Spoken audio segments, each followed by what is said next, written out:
Hello everyone, आज हम करने वाले हैं chapter number 6 respiration in organisms. हम रेफर कर रहे हैं एनसीईआरटी की किताब को, जिसको बनाया गया है सीबीएसई के सिलेबस के अनुसार। तो सबसे पहले चलिए देख लेते हैं कि इस चैप्टर में हम क्या क्या पढ़ने वाले हैं।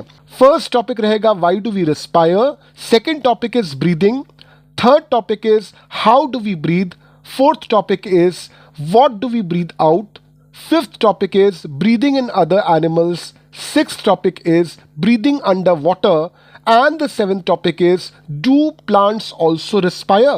तो चलिए इस चैप्टर को हम लाइन बाय लाइन पढ़ते हैं। पहला टॉपिक है हमारा why do we respire. In chapter number 2, you learned that all the organisms are made of small microscopic units called cells. A cell is the smallest structural and functional unit of an organism. Each cell of an organism performs certain functions such as nutrition, transport, excretion, and reproduction. To perform these functions, cells require energy or need energy. Even when we are eating, sleeping, or reading, we require energy. But where does this energy come from? Can you say why your parents insist that you should eat regularly?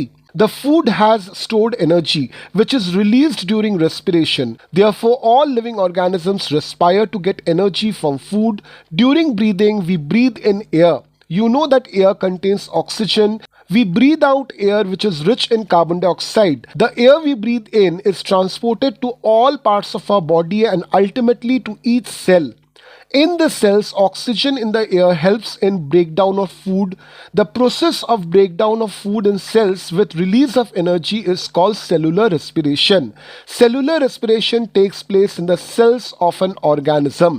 तो देखिए, जब भी हम खाना खाते हैं तो उस खाने का होता क्या है। हमको ऑलरेडी पता है कि खाने में न्यूट्रिएंट्स होते हैं। तो जब हम ये खाना कंज्यूम करते हैं, ये खाना हमारे बकल कैविटी से होकर, ओसोफेगस से होकर अल्टीमेटली पहुंचता है स्टमक में, जहां से बेसिकली डाइजेशन थोड़ा थोड़ा करके स्टार्ट होता है।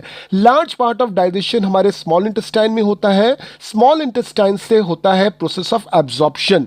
एब्जॉर्प्शन मतलब खाने के जो न्यूट्रिएंट्स हैं, जो छोटे छोटे सिंपल कंपाउंड्स में टूट चुके हैं, उनको मिला दिया जाता है ब्लड में। अब ये ब्लड हमारे बॉडी के हर एक सेल तक पहुंचता है। हर एक सेल में जाकर जो एनर्जी फूड में है उसको रिलीज करवाता है, a process which is known as respiration. तो हम जब भी ब्रीद इन करते हैं एयर को, तो एयर में रहता है oxygen.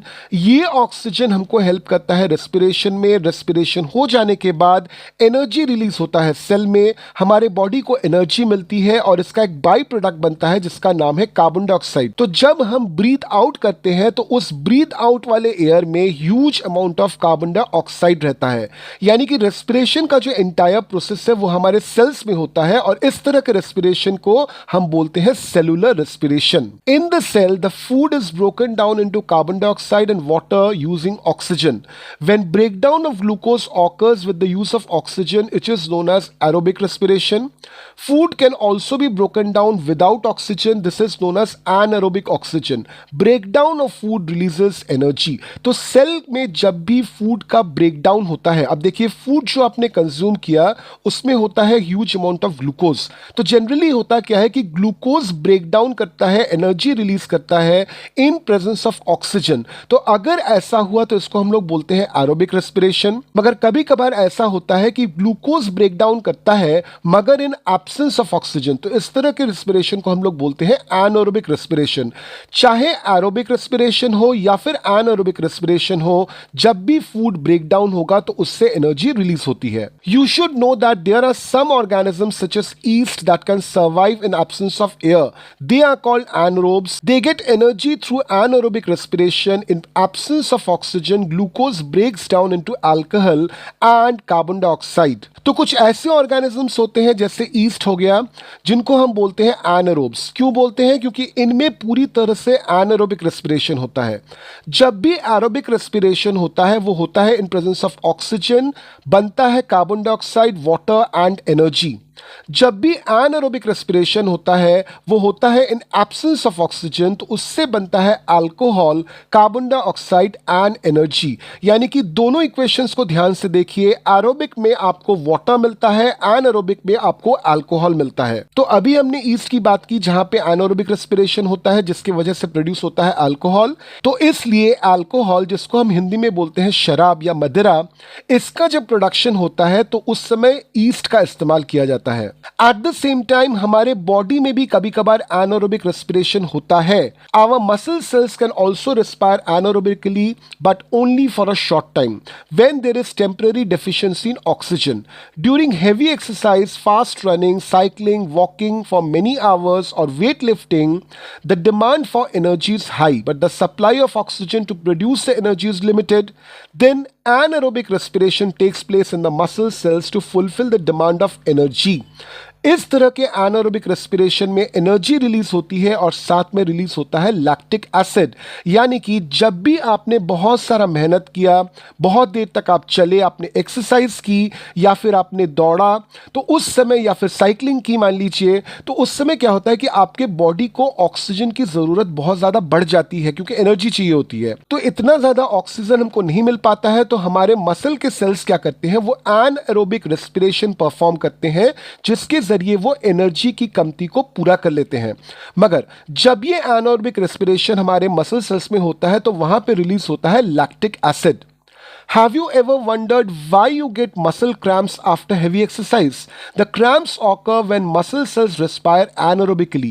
The partial breakdown of glucose produces lactic acid. Accumulation of lactic acid causes muscle cramps.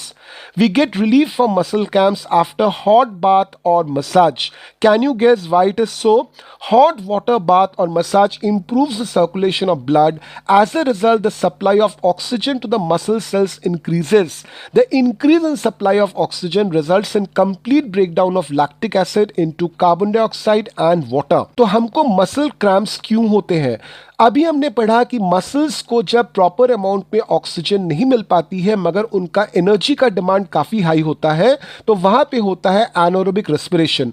Anaerobic respiration से बनता है लैक्टिक एसिड। ये लैक्टिक एसिड जब आपके मसल सेल्स तैयार करते हैं, आपके मसल्स में जब ये लैक्टिक एसिड इकट्ठा हो जाता है बहुत अमाउंट में, तो आपको मसल क्रैम्प्स आते हैं। तो आप इमीडिएटली क्या करते हो, या फिर तो आप मसाज करते हो या फिर आप गुनगुने पानी में नहा लेते हो। तो whenever you bath in hot water और you get a massage, immediately क्या होता है कि आपके बॉडी में जो ब्लड सर्कुलेशन है वो प्रॉपर हो जाता है।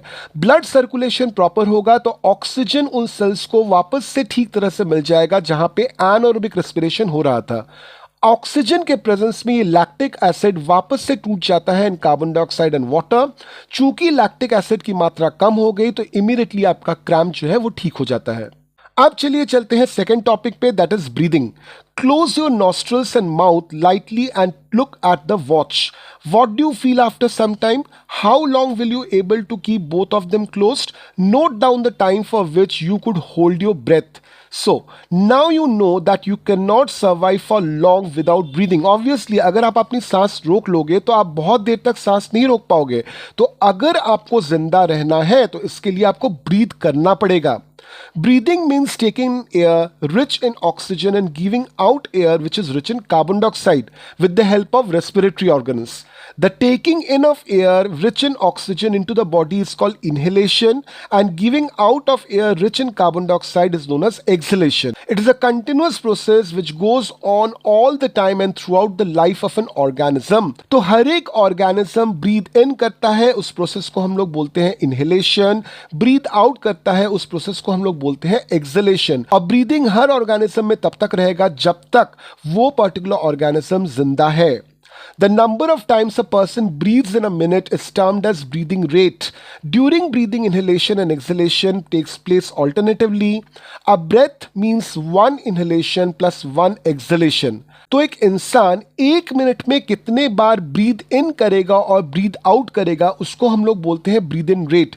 जब भी हम बोलते हैं एक ब्रेथ की, तो एक ब्रेथ को माना जाता है वन इनहेलेशन और उसके बाद इमीडिएटली वन एक्सहेलेशन। आपने नोटिस किया होगा कि आपकी जब तबीयत खराब होती है या फिर डॉक्टर को आप दिखाने जाते हो तो डॉक्टर आपके नब्स को चेक करते हैं, यानी कि पल्स को चेक करते हैं। हमारा जो ब्रीदिंग रेट है वो पूरी तरह से पता चल जाता है डॉक्टर को हमारे पल्स के रेट से। अब देखिए एक्टिविटी 6.2, यहाँ पे एक टेबल 6.1 दिया है, इसको आपको फिल आउट करना है। आपको अपने क्लासमेट्स के नाम लिखने हैं, उनका नॉर्मल ब्रीदिंग रेट आपको लिखना है। उसके बाद उसको बोलना है कि 10 मिनट तक ब्रिस्क वॉक ले, यानी कि जोर जोर तक चले। उसके बाद आपको वापस से उस इंसान का ब्रीदिंग रेट नोटिस करना है। उसके बाद उस इंसान को 100 मीटर तक आपको दौड़ने के लिए बोलना है। वापस से आपको उसका ब्रीदिंग रेट नोट डाउन करना है और वापस से उस इंसान को बोलना है कि वो रेस्ट करे और तब वापस से आपको ब्रीदिंग रेट को नोट डाउन करना है। तो आप देखोगे कि नॉर्मल अवस्था में उसका जो ब्रीदिंग रेट था और रेस्ट में आने के बाद उसका जो ब्रीदिंग रेट रहेगा वो सेम रहेगा।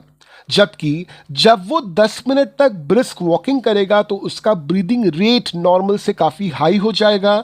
जब वो इंसान दौड़ेगा तो उसका जो ब्रीदिंग रेट है वो ब्रिस्क वॉकिंग से भी हाई हो जाएगा। यानी कि जितनी आप मेहनत करते हो, जितनी आप मुशक्क़त करते हो, उतनी ज़्यादा आपकी ब्रीदिंग रेट होती है, क्योंकि आपके बॉडी को उतना ज़्यादा ऑक्सीजन चाहिए। On an average, an adult human being at rest breathes in and out 15 to 18 times a minute. During heavy exercise, the breathing rate can increase up to 25 times a minute. While we exercise, not only we breathe fast, we also take deep breaths and thus inhale more oxygen. तो obvious सी बात है, जब आप exercise करोगे तो आपके body को huge amount of oxygen चाहिए होगा। तो ह्यूज अमाउंट ऑफ ऑक्सीजन को पाने के लिए आपका ब्रीदिंग रेट जो है वो इंक्रीज हो जाएगा और सांस में आप जो सांसें लोगे वो गहरी सांसें लोगे, क्योंकि आपको ज्यादा अमाउंट ऑफ ऑक्सीजन चाहिए। आपने ये भी नोटिस किया होगा कि जब भी आप कोई फिजिकल एक्टिविटी करते हो उसके बाद आपको भूख लग जाती है। क्यों भूख लगती है? क्योंकि ऑब्वियसली जब भी आप एक्सरसाइज करते हो या कोई हैवी फिजिकल एक्टिविटी करते हो तो वहां पे आपका एनर्जी डिमांड काफी हाई था। तो आपने जो भी एनर्जी कंज्यूम किया inside your body with the intake of food, वो एनर्जी ऑलरेडी कंज्यूम हो चुका है। आपके बॉडी को और एनर्जी चाहिए, यानी कि आपको फूड का इंटेक वापस से करना पड़ेगा, आपको भूख लग जाएगी। जब भी आप रेस्ट में रहोगे आपका ब्रीदिंग रेट जो है वो स्लो डाउन हो जाएगा, आपके बॉडी को उतने अमाउंट ऑफ ऑक्सीजन की जरूरत नहीं पड़ेगी। तो अगर आपको सफिशिएंट अमाउंट ऑफ ऑक्सीजन नहीं भी मिलता है तो भी आप सर्वाइव कर लोगे। अब देखिए एक्टिविटी 6.3, यहां पे एक फिगर दिया हुआ है 6.3। यहां पे तरह तरह के लोग आपको बताए गए हैं। There is a woman who is washing clothes, एक इंसान सोया हुआ है, एक एजेड इंसान चल रहा है, एक बच्चा पढ़ाई कर रहा है, एक मजदूर काम कर रहा है और एक लड़की खेल रही है। तो यहां पे आपको पूछा है कि किसकी ब्रीदिंग रेट कैसी रहेगी। तो ऑब्वियसली वो वुमेन जो कपड़े धो रही है, तो कपड़े धोना एक एक्सरसाइज हुआ, तो उस समय उसका ब्रीदिंग रेट नॉर्मल से थोड़ा सा हाई रहेगा। जो इंसान रेस्ट में है ऑब्वियसली उसका ब्रीदिंग रेट एकदम नॉर्मल रहेगा। इंसान जब चलेगा तो उसका ब्रीदिंग रेट बढ़ जाएगा। इंसान जब पढ़ाई करेगा तो ऑब्वियसली उसकी बॉडी तो रेस्ट में है मगर उसका ब्रेन जो है वो एक्टिव है, तो थोड़ा उसका ब्रीदिंग रेट हाइयर होगा कंपेयर टू नॉर्मल, मगर बहुत ज्यादा नहीं होगा। अगर कोई इंसान मेहनत का काम कर रहा है तो उसका ब्रीदिंग रेट तो ऑब्वियसली काफी हाई होगा, और ऑब्वियसली कोई इंसान अगर खेल रहा है तो उसका ब्रीदिंग रेट जो है वो काफी ज्यादा हाई होने वाला है। अब चले आते हैं टॉपिक नंबर 3 में, how do we breathe. Now let us learn about the mechanism of breathing. Normally we take in air through our nostrils. When we inhale air, it passes through our nostrils into the nasal cavity. From the nasal cavity, air reaches our lungs through the windpipe. Lungs are present in the chest cavity. This cavity is surrounded by ribs on the sides. A large muscular sheet called diaphragm forms the floor of the chest cavity. Breathing involves movement of the diaphragm and the rib cage. तो इस diagram को ध्यान से देखिए। आप जब सांसें लेते हो, सांस आपकी जाती है नसल कैविटी में, वहां से आपके विंड पाइप से होते हुए वो पहुंचती है लंग्स को। किसी भी इंसान का लंग्स जो है वो काफी ज्यादा सेंसिटिव होता है, तो इसलिए लंग्स की प्लेसमेंट होती है एक बोन स्ट्रक्चर में जिसको हम लोग बोलते हैं रिब केज। ये जो ब्रीदिंग कैविटी है इसके एकदम नीचे एक मस्कुलर शीट बनता है जिसका नाम है डायफ्राम। जब भी आप सांस लेते हो या फिर सांस छोड़ते हो तो ये डायफ्राम और रिब केज जो है उसका मूवमेंट होता है आपके बॉडी में। During inhalation, ribs move up and upwards and diaphragm moves down. This movement increases the space in our chest cavity and the air rushes into the lungs. Lungs get filled with air during exhalation. The ribs move down and inwards while the diaphragm moves in the former position.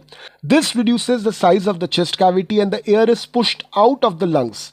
These movements in our body can be felt easily. तो आप जब भी सांसें लेते हो या फिर सांसों को छोड़ते हो तो आपने बहुत ही ध्यान से नोटिस किया होगा कि जब आप सांसें लेते हो तो आपकी छाती जो है वो फूल जाती है। क्यों फूलती है? क्योंकि आपके जो रिब्स है वो बाहर की तरफ मूव करते हैं और आपका जो डायफ्राम है वो नीचे की तरफ मूव करता है। इसी चीज को एक्टिविटी 6.4 में बताया गया है। तो आप देखोगे कि कभी भी किसी इंसान के अगर आपको छाती का साइज मेजर करना है तो उसको हम बोलते हैं कि सांसें ले लो। तो अगर वो इंसान सांसें ले लेता है तो उसके रिब्स जो है बाहर की तरफ मूव आउट कर जाते हैं, डायफ्राम जो है उसके नीचे की तरफ आ जाता। तो इससे होता क्या है कि उसका जो चेस्ट कैविटी है जहां पे ब्रीदिंग पॉसिबल हो रहा है, यहां पे प्रेजेंट जो लंग है वो पूरी तरह से एयर से फिलअप हो जाते हैं। Area which is required to store that particular gas वो भी इंक्रीज हो जाता है।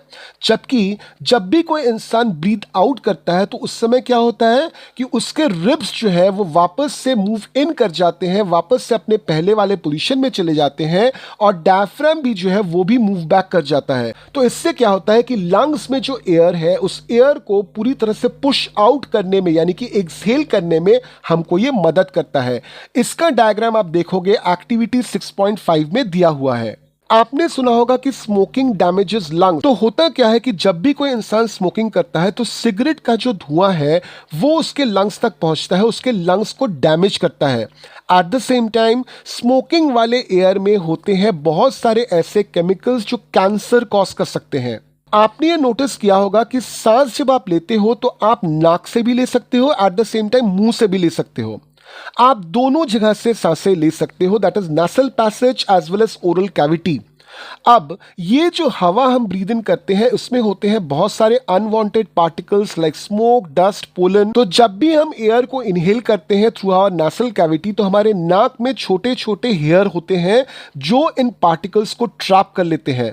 तो हमारे nasal कैविटी से होता हुआ साफ हवा हमारे लंग्स तक पहुंचता है। मगर अगर आप मुंह से सांस लेते हो तो इस तरह का फिल्ट्रेशन पॉसिबल नहीं है। तो हो सकता है कि बहुत समय जो अनवांटेड पार्टिकल्स हैं एयर में वो आपके मुंह के जरिए आपके लंग्स तक पहुंच जाए। तो इससे आपके लंग्स पे बहुत ज्यादा दबाव पड़ता है, लंग्स खराब होने के चांसेस बढ़ जाते हैं। इसलिए आपको बार बार बोला जाता है कि नाक से सांस लेने के लिए मुंह से नहीं। एट द सेम टाइम आपने ये भी नोटिस किया होगा कि हमको छींकें आती हैं। तो छींकें क्यों आती हैं? तो बेसिकली हमने जो एयर को इनहेल किया अगर उसमें ऐसे कुछ फॉरेन पार्टिकल्स हैं जो आपके लंग्स तक पहुंच रहे हैं और आपके लंग्स में इरिटेशन कॉज कर रहे हैं, तो हमारी बॉडी क्या करती है, उस अनवांटेड पार्टिकल को इमीडिएटली नाक के जरिए ही एक्सपेल आउट कर देती है। इस पर्टिकुलर प्रोसेस को हम लोग बोलते हैं स्नीजिंग या फिर छींकाना। अब चूंकि एक अनवांटेड फॉरेन पार्टिकल आपके बॉडी से एक्सपेल हो रहा है इसलिए हम लोग बोलते हैं कि जब भी छींक आपको आए अपने नाक को आप कवर कर लीजिए। अब चलते हैं नेक्स्ट टॉपिक पे, what do we breathe out. यहाँ पे एक्टिविटी 6.6 है, एक बहुत बेहतरीन एक्टिविटी है। इस एक्टिविटी को आप आराम से कर सकते हो। मैं आपको एक्सप्लेन कर देता हूं कि इस पर्टिकुलर एक्टिविटी में क्या बताया गया है। यहां पे जो चीज आपको बताई गई है that is the process of breathing. जब भी आप ब्रीद इन करते हो तो आपके लंग्स जो है वो पूरी तरह से भर जाते हैं हवा से। जब भी आप ब्रीद आउट करते हो तो लंग्स आपका सिकुड़ जाता है क्योंकि उसमें से हवा निकल के बाहर आ जाती है। हमारा पूरा शरीर रेस्पिरेशन पे बेस्ड है, यानी कि ब्रीदिंग आपको प्रॉपर्ली करना पड़ेगा। तो इसके लिए एक traditional method of breathing exercise है जिसको हम बोलते हैं प्राणायाम। अगर आप प्राणायाम करते हो तो आपके बॉडी को प्रॉपर ऑक्सीजन मिलता है और आपके बॉडी सेल्स अच्छी तरह से एनर्जी को रिलीज कर पाएंगे। जब भी आप एयर को इनहेल करते हो तो लगभग उस एयर में 21% ऑक्सीजन होता है जबकि 0.04% कार्बन डाइऑक्साइड होता है। ये हवा आपके लंग्स तक पहुंच जाती है। जब भी आप एक्सहेल करते हो तो उस एक्सहेल्ड एयर में 4.4% कार्बन डाइऑक्साइड होता है जबकि 16.4% ऑक्सीजन होता है। यानी कि आप देख लीजिए कि जिस हवा को आप इनहेल कर रहे हो that is rich in oxygen, जिस हवा को आप एक्सहेल कर रहे हो that is rich in carbon dioxide. मगर वापस से यहां पे देखिए कि कार्बन डाइऑक्साइड का जो परसेंटेज है वो तो ऑक्सीजन से काफी कम है, तो फिर हम क्यों बोलते हैं कि exhaled air is rich in carbon dioxide? इसलिए बोलते हैं क्योंकि अगर आप कार्बन डाइऑक्साइड का परसेंटेज कंपेयर करके देखो एक्सहेल्ड और इनहेल्ड एयर में, तो एक्सहेल्ड एयर में इसका परसेंटेज आपको काफी हाई मिलेगा। अब इस चीज को आप एक रियल लाइफ सिचुएशन में इंप्लीमेंट करके देखिए। मान लीजिए कमरा है जो पूरी तरह से बंद है, वहां पे बहुत सारे लोग हैं, तो ये जितने भी लोग हैं सभी लोग इनहेल कर रहे हैं एयर को, तो एयर में होना चाहिए 21% ऑक्सीजन। अब ये जितने भी लोग हैं ये सभी तो एयर को एक्सहेल करेंगे, जैसे ही एक्सहेल करेंगे तो ऑक्सीजन की मात्रा उसमें घट के कितनी हो जाती है? 16.4%। तो धीरे धीरे चूंकि वो कमरा पूरी तरह से बंद है, इतने सारे लोग उस कमरे में हैं, तो ऑक्सीजन की मात्रा जो है उस रूम में कम होने लगती है, यानी कि फ्रेश ऑक्सीजन की। मगर ये जितने भी लोग हैं सभी के सभी 16.4% ऑक्सीजन तो एक्सहेल कर रहे हैं। तो इससे होता क्या है कि फ्रेश ऑक्सीजन का अमाउंट घटता जरूर है उस रूम में, पूरी तरह से नहीं घटता। तो होता क्या है कि बहुत देर तक अगर इस तरह के कमरे में आप रहो तो आपको सांस लेने में थोड़ी सी डिफिकल्टी जरूर होती है, मगर फिर भी आप सांस ले पाते हो क्योंकि ऑक्सीजन का अमाउंट कभी भी जीरो नहीं हो जाता। अब चलिए चलते हैं नेक्स्ट टॉपिक पे, ब्रीदिंग इन अदर एनिमल्स। तो अब तक हमने बात कर ली ह्यूमंस में, तो अदर एनिमल्स भी तो ब्रीद इन करते हैं। कैसे करते हैं? Animals such as elephants, lions, cows, goats, frogs, lizards, snakes, birds have lungs in their chest cavities just like human beings. तो ये जितने भी एनिमल्स हैं इनका ब्रीदिंग का प्रोसेस जो है लगभग, चूंकि इनके पास लंग्स हैं, लगभग इंसानों की तरह ही है। मगर कुछ ऐसे एनिमल्स हैं जिनमें लंग्स होता नहीं है, इनका प्रोसेस बिल्कुल ही अलग होता है। चलिए एक एक करके उनको देखते हैं। पहले बात करते हैं कॉकरोच की। Cockroach has a small opening on the sides of its body. Other insects also have similar openings. These openings are called spiracles.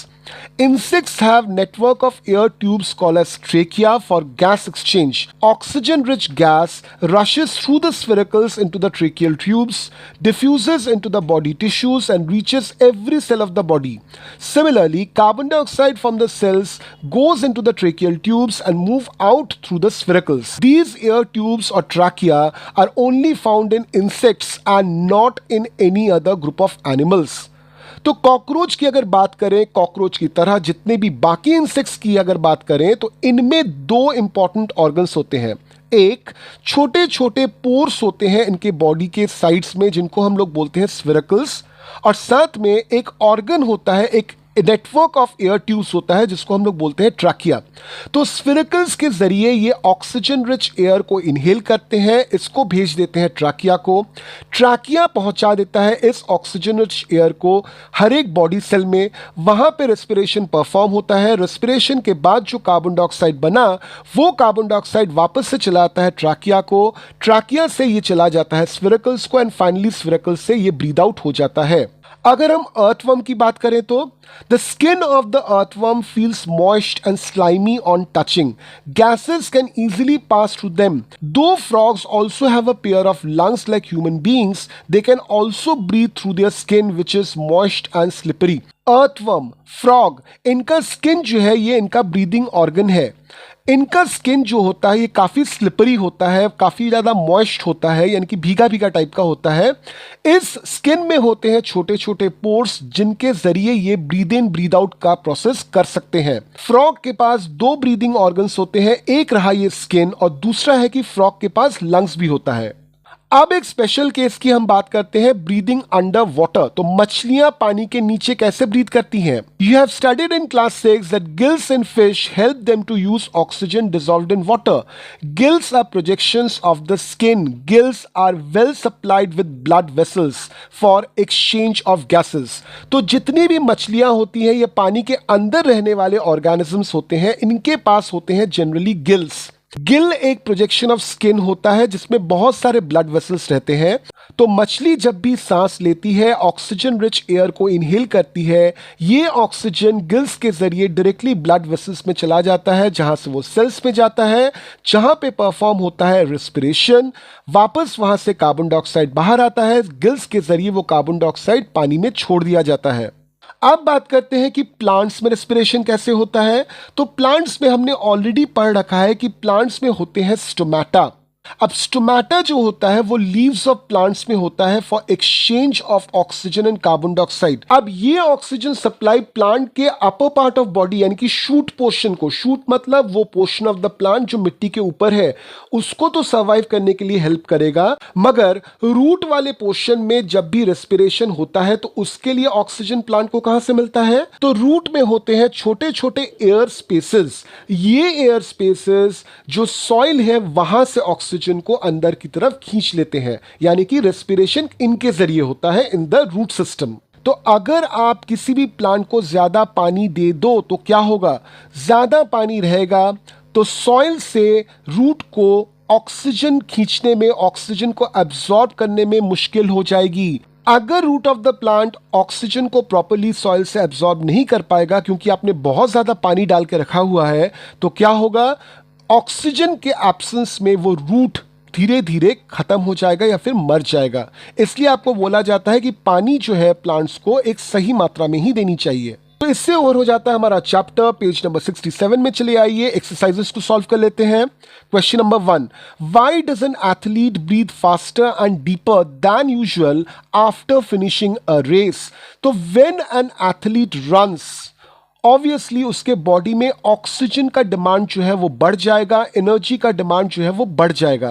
तो in order to meet the demand of oxygen the athlete will start breathing faster. उसका respiration या breathing rate जो है वो increase हो जाएगा eight the same time, ताकि हर एक ब्रेथ में वो ज्यादा से ज्यादा ऑक्सीजन इनहेल कर पाए।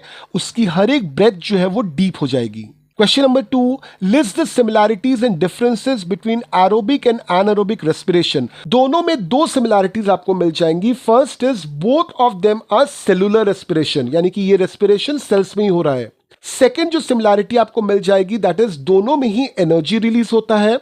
डिफरेंसेस की अगर हम बात करें तो एरोबिक के केस में it is in presence of oxygen, anaerobic के केस में it is in absence of oxygen. Second difference is aerobic के केस में carbon dioxide and water is released with energy as a by product, जबकि in anaerobic respiration it is lactic acid plus energy या फिर it is alcohol plus carbon dioxide plus energy. Question number 3, why do we often sneeze when we inhale a lot of dust laden air? तो dust is basically an unwanted particle when it reaches the lungs, तो वहाँ पे irritation होता है। To resolve out this irritation, our body wants to force out the dust which we have inhaled.